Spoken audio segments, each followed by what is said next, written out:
이제 모셔져 있는 성모님상 보면서 함께 기도했던 이야기를 나눴는데요. 이 시간에는 이제 성모님의 덕에 대해서 조금 나눴으면 좋겠습니다. 성모님은 모든 덕의 모범이시죠. 네, 신덕, 만덕, 애덕, 사추덕 다 갖추셨어요. 9가지 성령 연료도 다 갖추시고 모든 덕을 다 갖추셨는데 그 덕에 대한 이야기를 하려면 시간 너무 없는 거고요. 오늘은 성모님의 겸덕에 대한 것만 좀 나누려고 합니다. 겸손에 대한 이야기를 조금 하려고 하는데요. 성모님이 겸손한 분이시라는 걸 모르시는 분은 천주교 신자 한 분도 안 계십니다. 그렇죠? 성모님이 겸손한 분이시죠. 네. 하나님께서 좋아하시는 덕 중에서 겸덕 하나님 참 좋아하십니다. 네. 집에서 10장 28절 말씀을 보면은 너 자신을 겸손하게 들어 높이되 너에게 걸맞게 자신을 올바로 평가하여라. 우리 자신을 올바로 평가하는 사람은 드문 것 같아요. 이제 조금 영적으로 이제 성숙되어 갈수록 우리 자신에 대해서 좀 더 평가를 잘 할 수 있게 되겠죠. 네. 아무튼 우리가 우리 자신을 평가한다 하더라도 우리 자신을 사랑해야 됩니다. 그렇죠. 내가 이렇든 저렇든 우리는 우리를 사랑해야 돼요. 왜냐하면은 우리는 우리 것이 아니에요. 네, 누구 것이에요? 하느님 것이에요. 네, 성모님의 자녀들이에요. 네, 하나님께서 우리를 만드셨어요. 하나님의 작품들이에요. 우리가 우리 자녀들이 괜찮아, 넌 괜찮게 생겼어, 넌 참 괜찮은 아이야. 그런데도 아니야 엄마 나는 아니야 계속 그러면 우리 속상하지 않아요? 속상해요. 하나님도 마찬가지세요. 우리가 부족한 것은 하나님이 다 알고 계세요. 우리가 완전치 못하다는 건 주님이 너무 잘 아세요. 그렇죠? 그런데 이제 부족하면 겸손하기는 해야 되는데 부족하면서도 교만을 떨어서 문제거든요. 네. 그래서 우리는 정말로 성모님의 그 겸손을 좀 담도록 성모님을 계속 성모님과 친하게 지내면서 성모님의 삶을 묵상하면서 성모님의 솜씨, 맵씨, 말씨를 생각하면서 이렇게 살다 보면은 우리도 좀 더 닮아가지 않을까 이렇게 기대를 합니다. 자, 우리 사랑해야 된다고 말씀드렸기 때문에 먼저 가슴. 네. 나는 내가 참 좋다. 나는 내가 정말로 좋다. 나는 내가 무조건 좋다. 정말 그래요? 그러면서도 아닌데 다시 한번 나는 내가 참 좋다. 나는 내가 정말로 좋다. 나는 내가 무조건 좋다. 우리를 만들어주신 주님께 큰 박수.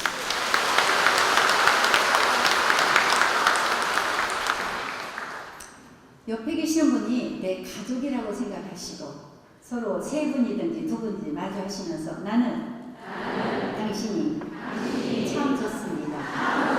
나는 당신이 정말로 좋습니다.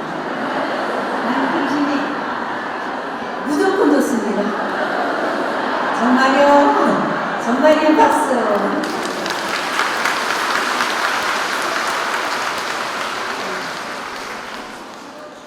네, 인간이여 그대가 인간임을 알지어다. 그대의 온전한 겸손은 자신을 아는 것이로다. 아우구스도 성님 말씀입니다. 네. 완전한 겸손은 자신을 아는 것이다. 그래서 내 단점도 좀 알고 있어야 되고요. 단점만 알면 안 돼요. 우리는 장점이 더 많아요. 장점이. 우리 자녀들도 그렇고 내 남편도 그렇고 내 아내도 그렇고 단점이 많습니까? 장점이 많습니까? 장점이 많아요. 왜? 하느님의 자녀들이잖아요. 하느님 만들어주신 창작품이잖아요. 걸작품들이잖아요. 그러니까 우리는 장점이 더 많습니다. 네. 겸손은 하늘의 은혜에 대한 보증이라고 말씀을 하고 있네요. 겸손은 하나님 앞에서 자신이 어떤 존재인지를 바르게 아는 것이고 완독으로 나가는데 기초가 됩니다. 저는요, 제가 교만한 줄 알거든요. 제가 참 교만한 사람이에요. 그래서 앉으나서나 마음이 겸손하고 양손하신 예수여, 제 마음에 당신을 닮을 수 있는 은총을 주십시오라고 화살 기도를 자주 해요. 네. 따라서 해볼까요? 마음이 겸손하고 양손하신 예수여, 제 마음이 당신을 닮게 하소서. 어제가 국제대회였는데요. 그 국제대회에 갔을 때 저쪽에서는 막 그 영어로 강의를 하고 있고요. 이쪽에는 큰 성체 집이 이제 뭔가 이렇게 가설로 만들어져 있었어요. 근데 거기에 이제 큰 성체가 모셔져 있어요. 저는 조금 엉뚱하다 그럴까. 저쪽에 전부 모여서 강의들 듣고 있는데 제가 다 알아듣지도 못하고 다는 뭐예요. 거기는 조금 알아듣지 못하고 그러니까 그냥 차라리 주님 앞에 머물고 있는 게 나한테는 영적으로 유익이겠다 싶어가지고 그쪽에서 뭐 세계에서 뭐 주교님들, 신부님들 뭐 엄청들 많이 오셨어요. 근데 저는 이쪽에 그 성체 모셔놓은 그곳으로 이제 왔어요. 왔는데 아무도 없고 어떤 신부님이 앉아 계세요. 머리가 하얀 신부님이 이렇게 성체를 이렇게 바라보시며 앉아 계시는데 제가 조용조용히 들어갔는데 뭐 미동도 없이 이렇게 성체를 응시를 하면서 앉아 계시는데 제가 이제 조금 떨어져서 이렇게 앉아서 저도 이제 성체를 이렇게 응시하면서 바라보고 앉아 있었습니다. 그런데요, 그 순간 제가 성체에 집중을 해야 되는데 자꾸 마음이 어쩜 저 신부님 저렇게 겸손해 보이실까? 어쩜 저 신부님 저렇게 아름다워 보이실까? 저 신부님이 내 머리에다 손 한번 팍 얹어주시고 겸손, 은총을 청해주시면 그냥 겸손이 막 생길 것 같은 그런 마음이 드는 거죠. 그래서 제가 뭐라고 신부님한테 가서 뭐라고 할 수가 없는데 주님, 제가 저 신부님한테 안수를 받고 싶은데 겸손에 대한 그 은총을 청하고 싶은데 제가 아시잖아요. 가서 말씀을 드릴 수가 없어요. 그런 순간 제가 성경을 가지고 있어요. 성경, 조그만 성경 가지고 있는데 팍 생각이 났어요. 성경 말씀, 네, 필리피서 나와 있죠. 그래서 찾아가지고 거기다가 이렇게 줄을 이렇게 쳤어요. 그래가지고 성경을 가지고 가서 신부님 옆에 갔어요. 화도 그랬어요. 그때 죄송해요. 화도 그러니까 신부님 바라보세요. 제가 필리피서 줄 쳐 있는 그 말씀을 이렇게 보면서 몇 절인가 아시잖아요. 이렇게 보여드리면서 화도 안수에다가 그러니까 다 우리는 통하게 되어 있어요. 신부님이 그냥 미소를 지으시면서 저한테 그냥 안수를 정성스럽게 해주시는지 제가 그런 일이 있는데 그 은혜가 조금 저에게 왔으리라고 생각을 합니다. 네, 주시려고 그런 지혜를 주셨으니까요. 성모님은 겸덕의 모범이세요. 네, 성모님은 겸덕의 모범이시다.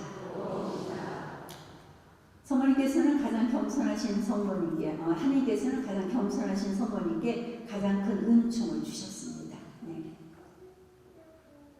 하나님의 모든 피조물 중에 가장 위대한 성모님은 가장 겸손하신 분이시고 교만한 사람을 물리치시고 겸손한 사람에게 은총을 베푸시는 하나님께서는 가장 겸손한 성모님에게 가장 큰 은총의 선물, 주님의 어머니가 되는 특권을 주셨어요. 네. 주님의 어머니. 겸손한 동정너이신 성모님은 저는 주님의 종입니다. 말씀대로 저에게 이루어지기를 바랍니다. 하심으로써 그 은총을 받아들이십니다. 알퐁소 니구오리 성님께서는요, 하느님께서는 마리아를 동정이나 죄 없음 때문이 아니라 겸손함 때문에 선택하셨다라고 표현을 하십니다. 죄 없음 때문이 아니고 뭐 때문에 선택하셨다고요?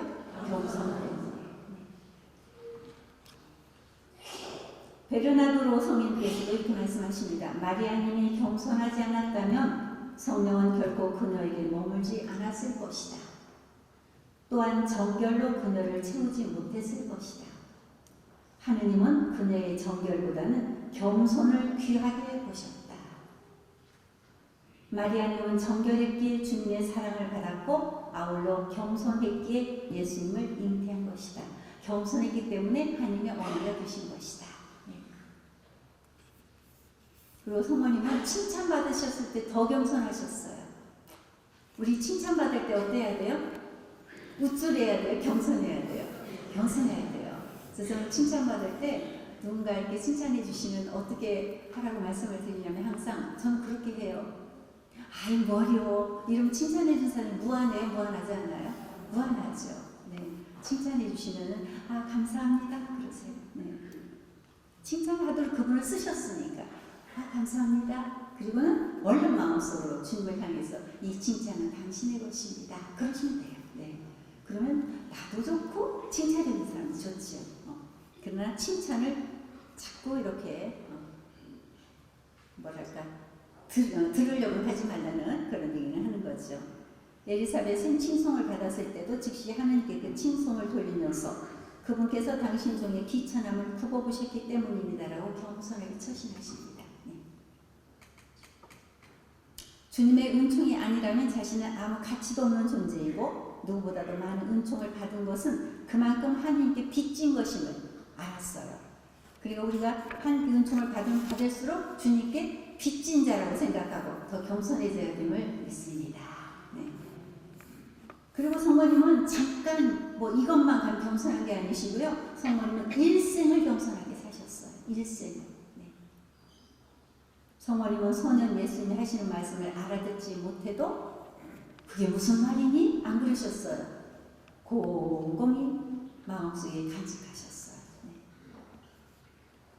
구세주의 모친인데도 자신을 드러내지 않고 예수님만이 드러나시도록 하셨어요.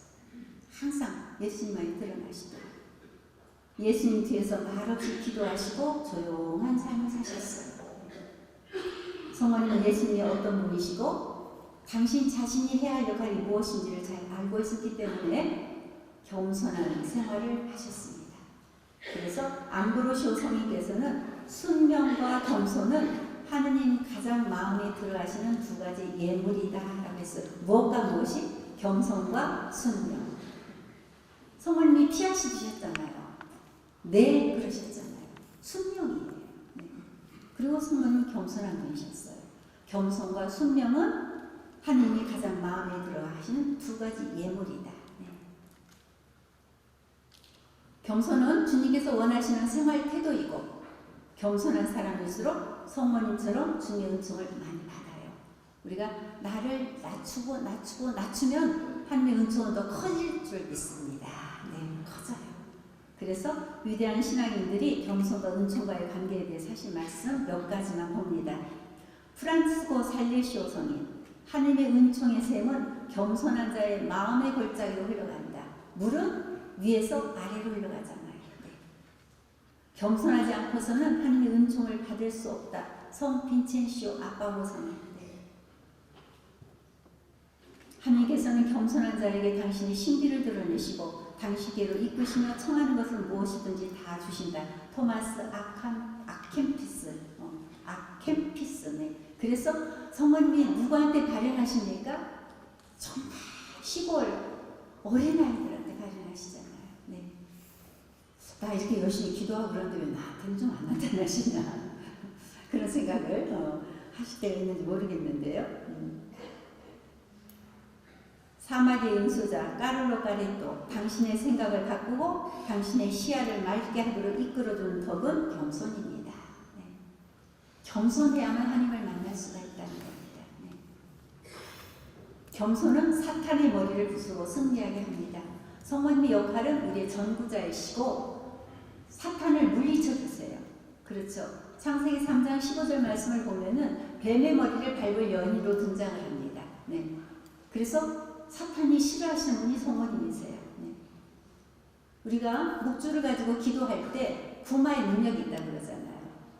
여러분들이 아시는지 모르겠는데 그 체나콜로 거기 창시자 고피신 분께서는 한번 그 명동 대성전에 서울 명동 대성전에 피정 오셨다가 이렇게 강의를 하시는데 제가 그때 강의를 이렇게 사무실에 영롱이 있으니까 가서 들은 일이 있는데 기억에 남는 강의가 그거예요. 당신이 다락방 기도 모임을 하려고 묵주를 가지고 나오셨어요. 나오시는데 그냥 큰 개가 앞을 딱 가로막더라는 겁니다. 이건 어떤 영적으로 오는 거예요. 묵주를 들고 이렇게 나오시는데 큰 개. 그래서 가지고 있는 묵주로 그냥 탁 쳤어요. 치니까 작아지더래요. 개가. 그런데 안 없어지더래요. 그래서 다시 한번 탁 쳤대요. 그랬더니 강아지로 변하더래요. 근데 강아지로 변하는데 그냥 강아지로 변한 게 아니고 눈물을 졸졸졸졸 흘리더래요. 동정을 살려고. 근데 당신이 또 한 번 쳤더니 사라졌다고. 그러니까 우리가 하는 묵주마저도 이렇게 영적인 능력이 있다고 이야기하시는 이야기를 제가 강의 때 드렸어요. 그래서 그런데 사탄이 제일 가지고 놀기 쉬운 사람은 교만한 사람이거든요. 네. 그래서 겸손은 사탄의 머리를 부수고 승리한다. 겸손한 사람을 사탄은 무서워해요. 네. 교만은 천사를 악마로 만들었으나 겸손은 인간을 천사로 만들었다. 겸손은 하느님께 영광을 드리고 하느님께로부터 영광을 받게 합니다. 겸손한 사람은 하느님은 주인이시고 자신은 그분의 종이 지나지 않을 알기 때문에 주님의 일을 하고 나서도 그저 해야 할 일을 했을 따름입니다라고 생각하며 자신에게 돌아온 칭찬과 영광을 즉시 하느님께 돌립니다. 겸손한 사람이 될 때 주위 있는 사람들로부터 존경과 사랑을 받게 되고 천상에서는 주님께서 그 사람을 높여주십니다. 십자가의 성 요한께서는 하느님의 사랑이 영혼에게 이끌리는 것은 그 영혼의 위대함이 아니라 겸손이다 그러셨습니다. 네. 겸손하고 싶죠. 네. 겸손의 은총을 좀 청하시고 자신을 자꾸만 이렇게 좀 내려놓을 수 있으면 좋겠어요. 성녀 벨라데타 겸손이야말로 하나님께 영광을 드리는 비결이다. 좋은 말씀이 참 많아요. 그래서 겸손한 사람이 되려면 자기 자신의 처지를 바르게 알아야 돼요. 자기 자신의 처지를. 우리가 주님 앞에 이렇게 머물지 않습니까? 빛 앞에 앉아 있으면은 뭐가 잘 보이죠. 네. 어둠 속에 있으면 뭐가 잘 안 보이잖아요. 그러니까 우리가 그 성체 앞에 앉아 있는 자체가 좋은 게 뭐냐면 성모님상 앞에서 촛불 켜놓고 이렇게 기도할 때 좋은 게 뭐냐면 우린 성모님 자체도 빛이에요. 네. 우리는 어둠을 바라보면 안 돼요. 근데 우리가 성모님상 앞에서 성모님과 함께 기도할 때 성모님 빛이시잖아요. 주님 빛이세요. 그러니까 그 빛 앞에 앉아있을 때 우리를 잘 보게 됩니다. 그래서 한 번은 제가 작년에 그렇게 이야기하고서 제가 이제 깜짝 놀란 일이 있었는데 주님 앞에 앉아가지고 이렇게 앉아있는데 세상에 제가 그렇게 주인일 수가 없어요. 잘한 게 아무것도 없는 것 같고 그냥 그래서 아우 주님 이렇게 죄인인 저를 한 번도 야 하고 내치지도 않고 그저 나무랑도 없으시고 그냥 격려하시고 위로하시고 그래서 이 나이까지 이렇게 이끌어주신 사랑해주신 주님 너무너무 고맙습니다. 주님 저는 당신 앞에 죄인입니다. 정말 죄인입니다. 그러나 저는 사랑받는 죄인이라고 믿습니다. 그랬어요. 우리 안에 누가 계셔요? 성령님이 계셔요. 네. 제 안에 계시는 성령님과 여러분 안에 계시는 성령이 같아야 틀려요. 사제 안에 현존하시는 성령님과 우리 안에 계신 성령님이 같아야 틀려요. 네. 교황님 안에 머무시는 성령님과 우리 안에 머무시는 성령님이 같아야 달라요? 같아요. 네. 우리 모두에게 이마에 계신 성령님은 다 똑같아요. 우리가 기도할 때 같은 감동을 주시고 같은 깨우침을 주세요. 네. 근데 저는 그때 앉아서 주님 저는 죄인입니다. 죄인이라는 고백밖에 나오지 않아요. 주님 저는 죄인입니다. 이렇게 죄인인데도 어쩜 그렇게 한 번도 거절하지 않으시고 어쩜 그렇게 한결같이 사랑해 주시고 당신 정말 사랑이십니다. 주님 고맙습니다. 주님 저는 죄인이지만 그러나 저는 사랑받는 죄인이라고 믿습니다. 죄인임을 믿습니다. 이렇게 고백을 했어. 근데 사랑받는 죄인? 참 제가 해놓고도 너무 근사해요. 너무 좋았어요. 그래서 제가 그 다음에 우리 성가대로 피조 때 강의할 적에 제가 이 얘기를 이대로 했어요. 그러면서 우리는 모두가 나만이 아니고 사랑받는 죄인이라고 믿습니다. 그리고 함께 고백을 했어요. 자, 우리는 하나님께 사랑받는 죄인입니다. 나는 하나님께 사랑받는 죄인입니다. 죄인은 죄인이지만 사랑받는 죄인이에요. 네. 그런데 지난번에 성가신 영성피정에 강의 오셨던 저기 살리시오 양성국 신부님께서 저하고 이렇게 앉아 계시다가 무슨 강의 전에 좀 얘기를 하시다가 회장님, 네, 회장님 책 쓰세요. 책을 쓰라고 그러셔서 저보고요. 회장님 책 쓰세요. 그래서 제가 마음속으로는 책을 쓰려고 책이라고 뭐 체험담들 있죠. 뭐 이렇게 우리한테 편하게 읽을 수 있는. 그래서 제가 자료를 다 모아놨어요. 이제 내 나이도 있고 언제 갑자기 갈 수도 있고. 근데 하나님께서는 내가 너에게 해준 일을 모든 사람에게 알리라고 그러셨어요. 그래서 제가 그렇게 알린 거예요. 네, 이론적인 것도 물론 필요하지만 그냥 하나님 살아계시는구나. 성령께는 이렇게 같이 기도해야 되겠구나. 그래서 제가 이렇게 하고 있지만 신부님께서 책 쓰세요 하는 순간 좀 이렇게 겸손하게 하더라고요. 아유, 저 같은 경우 무슨 책을 써요 신부님 하고 이렇게 웃었어요. 쓰세요.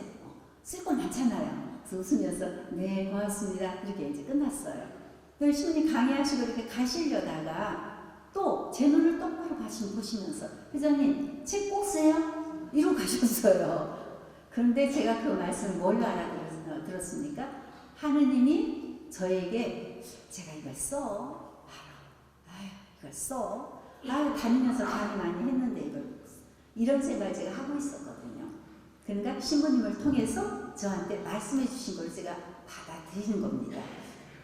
그래서 이제 그날 출근해가지고 저는 요즘에 전엔 책을 엄청 좋아해서 읽어가지고 제가 이제 제 컴퓨터방에 들어간 책이 많아요. 버렸는데도 지금도 많이 꽂혀 있어요. 근데 요즘에는 제가 성경하고 조배하고 이렇게 묵상을 많이 해요. 요즘 책을 한 2, 3년 동안 책을 안 읽은 것 같아요. 뭐 가끔 필요한 건 읽었지만. 그래서 요즘 책들은 어떻게 도안도 어떻게 되고 글씨체도 어떻게 이걸 좀 보려고 가톨릭관 출판 가톨릭관에 가면은 분도 서점도 있고 가톨릭 서점도 있어요.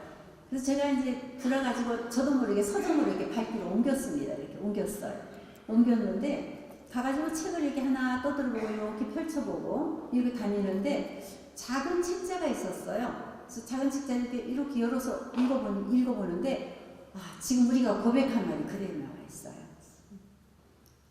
나는 죄인입니다. 나는 정말 죄인입니다. 그러나 나는 사랑받는 죄인입니다. 라고 쓰여 있어. 그 순간 제가 손끝에서 발끝까지 전율이 쫙 갔어요. 누군가 봤더니 교황님이 쓰신 거였어요. 교황님. 이걸 잘못 얘기하면 저 굉장히 교만한 사람들이 되지 않습니까? 그러나 우리 안에 계시는 성령님은 똑같으신 성령님이고 우리가 기도할 때 같은 감동을 주신다고 생각하면 될 것 같아요. 네. 제가 어떻게 하다가 이야기가 나왔는데 겸손한 사람이 되려면 예수님과 성모님의 겸손을 묵상하시고요. 네. 겸손한 사람이 되려면 겸손의 중요성을 알고 자신을 참으로 이렇게 낮추어야 됩니다. 우리는 먼저 겸손의 중요성을 알아야 된다. 인간이 이루어야 할 덕행 중에서 어느 덕행이 가장 어려우며 하느님께서 가장 귀하게 여기시는 것은 무엇일까요? 라는 질문에 성녀 젬마는 신령에 차서 겸손입니다. 둘 다 겸손이에요. 겸손은 모든 덕행의 기초가 되기 때문입니다. 라고 표현을 했습니다.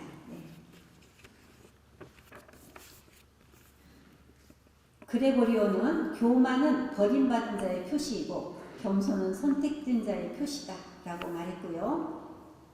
성령 줄리 빌르아르는 우리의 으뜸되는 덕은 사랑이어야 합니다.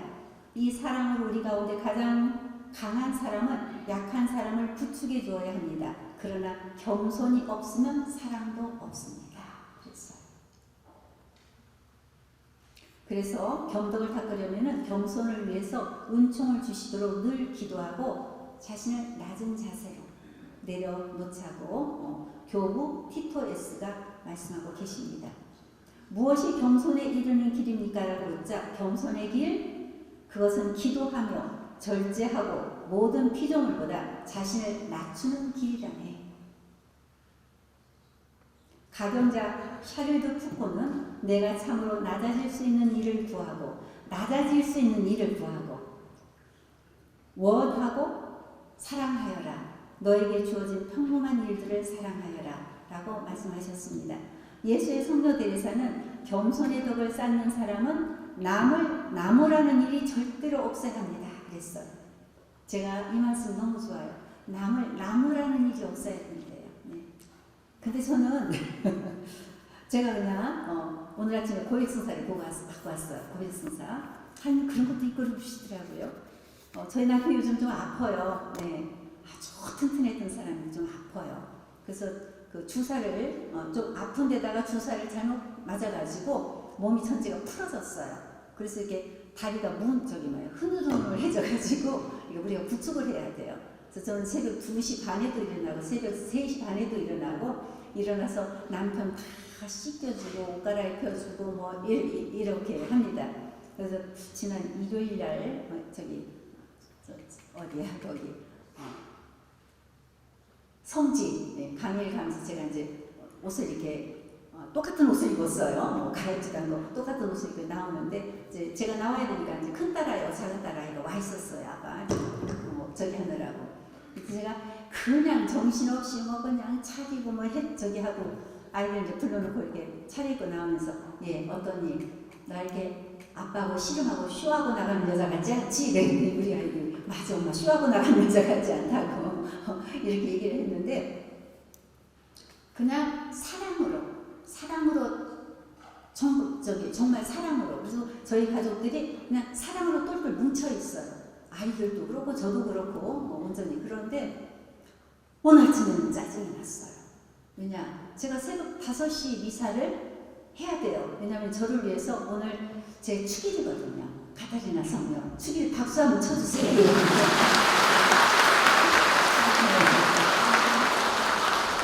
그래서 축일 축하받고 그런데 5시에 축일 미사를 봉헌해놨다고 연락이 왔길래 제가 미사를 가기 위해서 저희 남편이 막 이렇게 나갔더니 코를 골고 있어요. 근데 제가 얼른 씻기고 그러고 나와야 되니까 깨워야 되잖아요.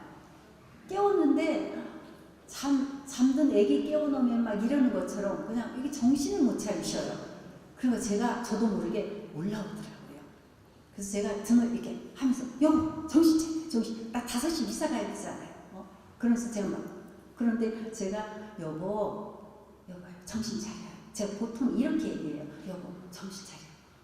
나 5시 미사 가야 되잖아요. 여보 나 미사 가야 되는지 알죠? 이러는데 이게 세 톤이 높아진 거죠. 그러니까 저희 남편이 해가지고 이제 뭐 세수 다 하고 양치하고 옷 갈아입혀서 다시 이렇게 의자에 앉혀놓고 그러고 나오는데 제가 마음이 걸려요 안 걸려요? 저 사람은 지금 이루고 싶어서 일어나? 이루고 싶어서 이런 거 아닌데 주님이 저한테 말씀하시기를 너는 사랑만 해라 내가 한다 그러셨거든요. 너는 사랑만 해라 내가 한다. 뭘? 내가 치유해줘도 내가 치유해주고 그럴 거니까 너는 사랑만 해라. 그랬는데 제가 언성이 1톤, 2톤, 3톤 높아졌어요. 그래서 제가 마음이 무거워서 주님께 얼른 용서를 전하고 고해성사를 받아야지 오늘 피정을 가서 강의를 하지. 그리고 싹 올라왔는데 세상에 성사 받는 자리 아무도 없고요. 들어오세요 쓰여 있더라고요. 그래서 들어가가지고 제가 오늘 온유하지 못하고 새벽부터 열을 좀 내고 왔습니다. 고해성사 받고 왔어요. 그러니까 이게 우리가 가까운 사람하고는 그렇죠. 가까운 사람하고 더 조심해야 돼요. 네, 가까운 사람. 저희 남편한테 제가 이렇게 잘하지 않아도 돼요. 저희 남편이 저 10살 시켰기 때문에 10살이 얼마나 많이 시켰느냐면 엄청 시켰어요. 밥 차려놓으면은 밥 보고서 수고했네 여보 이러지 않고 이마 싹 씻으리고 나서 밥 한 숟가락 씻고 반찬 한 번 넣고 씻고 저를 한번 씹어야지 밥이 넘어갔었거든요. 그렇게 14일 시켰던 남편인데 이제 변화가 돼가지고 저한테 엄청 잘했어요. 정말 정말 잘했어요. 그러니까 잘못했던 건 생각이 안 나고 잘했던 것만 생각이 나서 아빠가 엄마한테 얼마나 잘했니? 아빠가 너희들한테 얼마나 잘했니? 아빠 이럴 때 우리가 정말 그 잘한 거 생각하면서 더 잘해줘야 된다고 그러면서 막 이렇게 그런데 오늘 아침에 좀 그랬어요. 저희 남편이 이 술 얘기를 안 하면 안 돼요. 여기 술 좋아하시는 분들이 좀 계실 것 같은데 술 좋아하시는 분들 술 좀 절제하세요. 저희 집 양반이 아픈 건 술 때문이에요. 네. 폭음. 네. 폭음. 아무리 생각해도 이 사람이 성경도 써서 성경이 이렇게 쌓여 있고 그런데 우리가 밖에 추우니까 나가 놀지 말고 집안에서 놀아라. 근데 아이들이 밖에서 나가서 감기 걸리면 누구 책임이에요? 걔 아이들 책임이에요. 근데 감기가 걸린 다음에 용서를 해주고 그냥 안쓰러워서 우리 열내리라고 해열제 먹이고 그냥 간호해줘도 아픈 건 아파야 되잖아요. 그러니까 폭음이 나쁘다는 걸 아는데 저희 집 나면 폭음을 해요. 그래서 아휴 당신은 술 때문에 아픈가 보다 이제 그런 생각이 드는데 본인한테는 제가 그 얘기 안 해요. 상처 제가 아픈 데다 그 얘기하면 또 상처받잖아요. 속으로는 술 좀 작전 먹지 그런 건데 좀 뭐든지 절제하는 게 좋죠. 근데 뭐 사업한다고 그냥 술을 너무너무 먹고 다니더라고요. 술 그냥 영업한다고 막. 근데 제가 딱 보니까 그건 아니에요. 1시도 좋고 2시도 좋고 그냥 곤죽이 돼서 들어오고 그러는데 제가 밥상 차려놓고 아침에 여보 내가 당신 보통 많이 벌어다 달라고 하는 것도 아니고 그리고 하느님이 당신 모습 보면서 이쁘다고 안 하실 것 같다. 그러면서 술 좀 절제하면서 영업하면 좋겠다. 제가 그랬어요. 그랬더니 그냥 저를 그냥 이하를 바르면서 숟가락 탁 넣고 사업하는 남편한테 아침부터 잔소리를 해서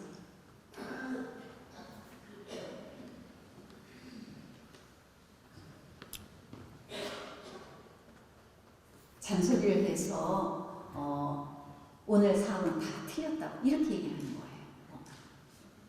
그러면서 그냥 밥을 한 톨도 안 남기고 자기 건강을 위해서 밥을 먹고 나가는 사람인데 그날 아침에 숟가락 젓가락 먹고 문을 탁 닫고 나갔어요.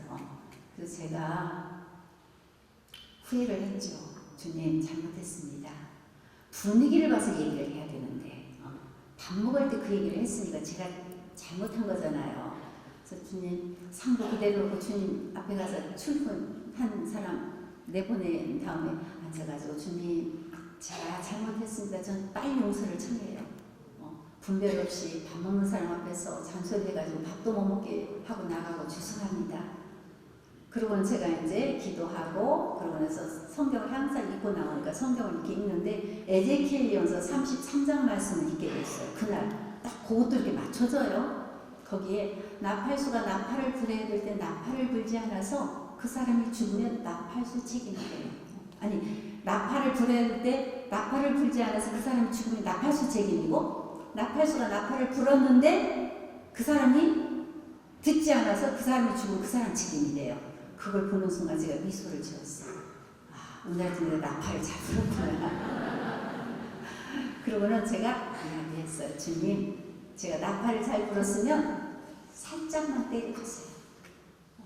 살짝만 때려주세요. 많이 때리면 저도 아프고 우리 아이들이 아파요. 그죠? 가장이 매를 맞으면 가족이 아프잖아요. 그랬더니요. 그 기도를 하고 며칠 있다가 저희 남편이 신나서 그냥 뛰어다니더니 거실을 뒷짐지고 왔다 갔다 하면서 한숨을 내리쉬고 위로쉬고 그러더라고요. 당신 왜 그래요? 그랬더니 이상한 일이 생겼대요. 왜? 아니 며칠 동안 오다가 한 번도 안 들어온대요. 주문이 하나도 안 들어온다는 거지. 근데 제가 속으로 주님께서 내 기도를 들으셨구나. 근데 거기다 대고 여보 내가 기도했어요. 그걸 말하는 거지. 그래서 우리 남편이 나는 술을 끊을 수는 절제는 못한대요. 자기는 술을 절제를 못한대요. 그러니까 끊어야 된대요. 그래서 10년 동안 술을 끊었어요. 술을 끊고 접대를 낮으로만 하고 저녁으로 일찍 들어오고 그런 데도 사업은 되더라고요. 네. 그런 남편이 지금 좀 아픈데 뭐 하나님께서 알아서 잘 해주시겠죠. 화낸 것 얘기하다가 말씀을 드렸는데요. 그래서 우리 하나님께서는 자 토시 하나도 어때요? 놓치지 않고 들으세요. 그러니까 우리가 말을 참 잘해야 돼요. 성모님께서는 언어 선택을 잘 하셨을까요? 못 하셨을까요? 잘 하셨죠. 성모님 언어는 굉장히 절도가 있고 아름답고, 네. 가난하지만 옷맵시도 있으셨고 말씨도 이쁘셨고 솜씨도 있으셨고 한번 묵상을 해보세요. 그죠? 네. 그래서 말하고 연결하는 걸로 제가 이제 마무리를 해 나가는데요. 우리 뇌 전문학자 연구에 의하면은 뇌세포가 230억 개예요. 뇌세포가. 근데 이 230억 개의 뇌세포가 98%는 뇌세포의 98%는 말의 영향을 받아요. 말의 영향을 받아요. 뭐가? 뇌 98%의 세포가 말의 영향을 받아요. 그래서 성모님의 모습 생각하고 성모님의 말씀 생각하고 모든 것 곰곰이 생각하시는 성모님 생각하시면서 우리가 언어 생활을 조금 순화하면은 어때요? 정말 성모님을 좀 닮은 모습이 되지 않을까 이런 생각을 합니다. 그래서 제가 요즘 남편 보고 그래요. 여보, 나는 치유되었다. 나는 치유되었다. 나는 치유되었다. 하루에 계속 이렇게 고백을 해요. 내게 일어나고 있는 현상은 현상일 뿐이다. 나는 치유되었다. 그럼 뇌가 바보기 때문에 당신 진짜 치유되거든요. 이렇게 얘기를 하는데 어떤 소녀 하나가 안젤라라는 소녀가 다리에 무력증 이제 평생을 걷지를 못하는 아이예요. 근데 이 아이는 병원에 입원을 해 있었는데요. 이 아이는요. 나는 치유된다. 나는 치유된다. 천진난만하게 나는 치유된다. 나는 치유된다. 계속 고백해요. 근데 저도 샌프란시스코 그때 갔었는데 샌프란시스코 지진이 나가지고 막 길도 막 벌어져 있고 막 건물들이 무너져 있고 그럴 때 저도 갔었어요. 그리고 막 우리 교민들이 너무 놀랬었다는 이야기도 실제로 하게 됐는데 그때 이 안젤라가 병원 침대에 누워있다가 지진이 나면 막 움직이잖아요. 네. 그럴 때 안젤라가 뭐라고 했느냐. 보세요. 제 다리가 움직여요. 지진이 나서 움직이는데 자기 다리가 움직이는 줄 알았단 말이에요. 옆에 있던 어른들이 그 아이 실망을 시키면 안 되잖아요. 어머 그렇구나. 그래줬어요. 근데 이 아이는 계속 고백을 하고 2년 후에 이 아이는 절대 일어설 수 없는 아이예요. 2년 후에 걸어서 학교를 다니게 됐어요.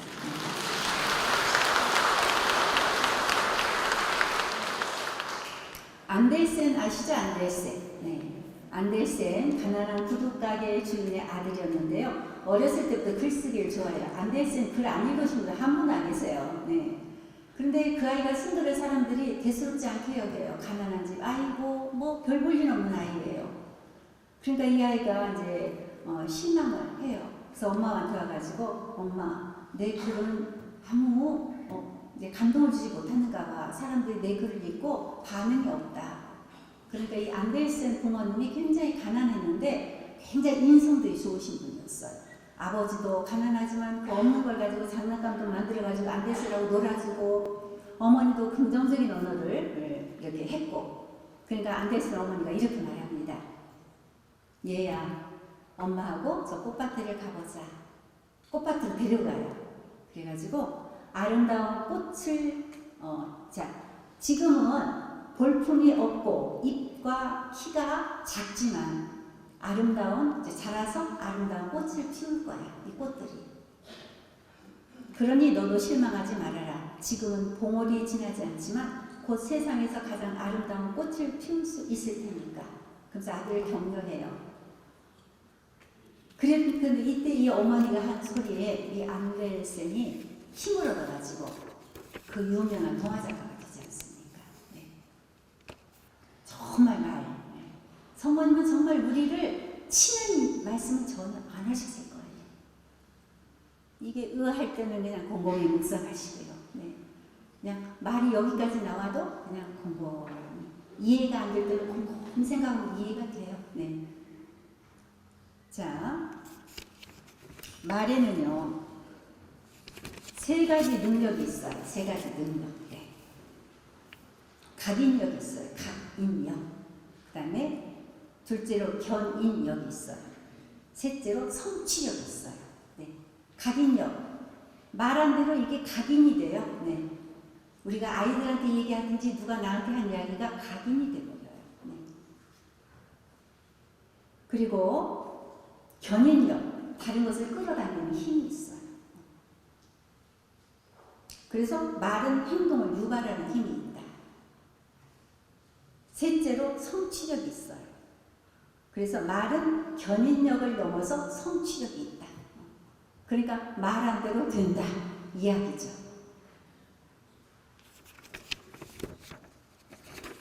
행복은 우리가 선택하는 거예요? 주어지는 거예요?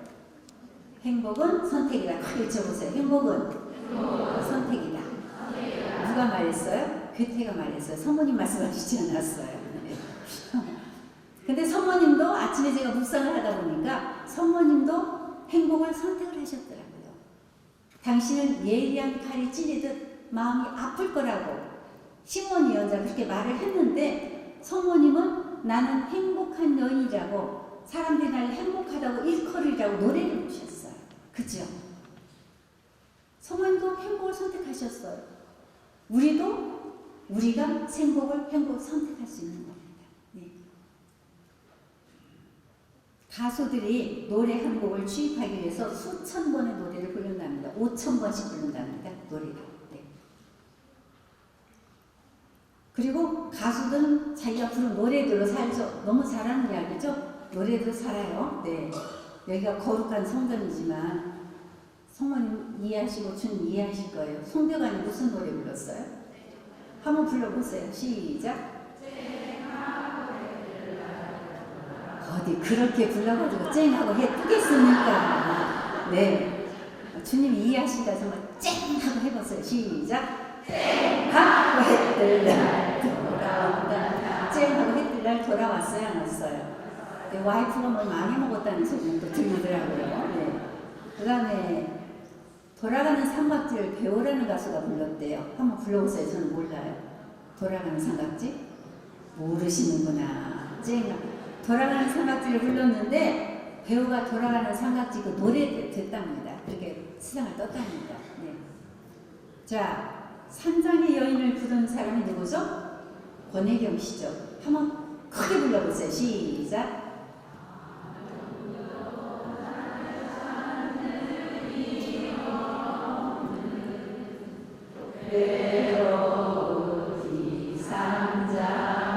근데 이 노래 부르지 마세요.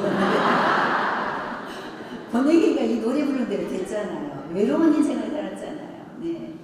자, 우리가 잘 아는 무하마드 알리 있죠. 권투 선수. 네. 권투 선수 무하마드 알리 돈 엄청 버는 사람이에요. 이 사람 권투해가지고. 근데 이 사람이 유명한 말을 남겼어요. 나는 나비처럼 날아서 벌처럼 쏘겠다. 권투하기 전에. 나는 나비처럼 날아서 벌처럼 쏘겠대. 그 다음에 소련 전차처럼 쳐들어갔다가 프랑스 미꾸라지처럼 빠져나오겠다 그랬어. 일본군의 진중한 기수처럼 하겠다. 그리고 이 사람이 한 말이 있어요. 수많은 승리의 월계관을 받은 그는 나중에 이런 말을 했어요. 나의 승리의 반은 주먹이었고 반은 말에 있었다. 네.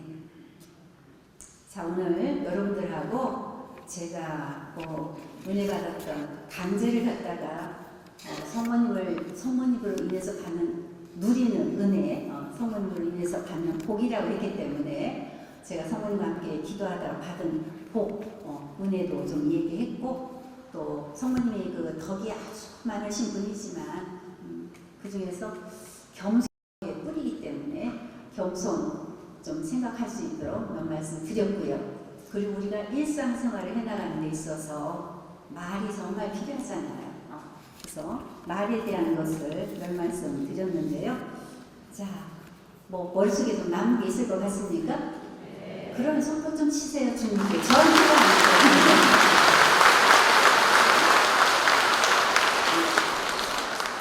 성모님은 지혜로우신 분이셨어요. 그래서 우리가 성모님의 그 지혜를 본받으면은 부부간에도 참 지혜롭게 문제가 해결될 것 같아요. 네. 어떤 자매님이 남편이 남포운전이에요. 남포운전.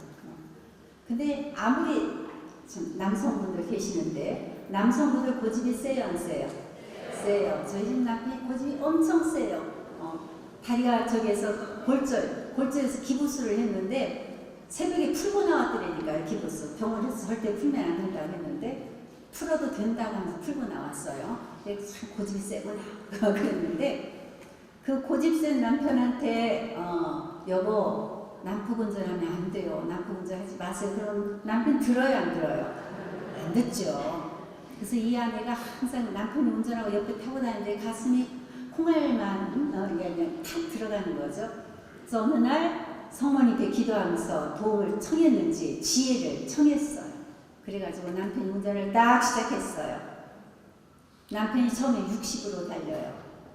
주님과 나는 함께 걸어가. 아시죠? 시작. 주님과 나는 함께 걸어가며 지나간 일을 속삭입니다. 그런데 얼마 못 가서 80으로 달려요. 주여 더욱 가까이 하고 노래를 불러요. 시작해보세요. 주여 모르시는구나. 근데 금방 100이 됐어요. 자, 100이 되면 뭐라고 할까요? 며칠 후 열강 건너가 만나리. 근데 100으로 달렸다 하는 순간 120으로 올라갔어요. 그러니까 그 아내가 주여 제가 왔나이다 노래를 불렀답니다.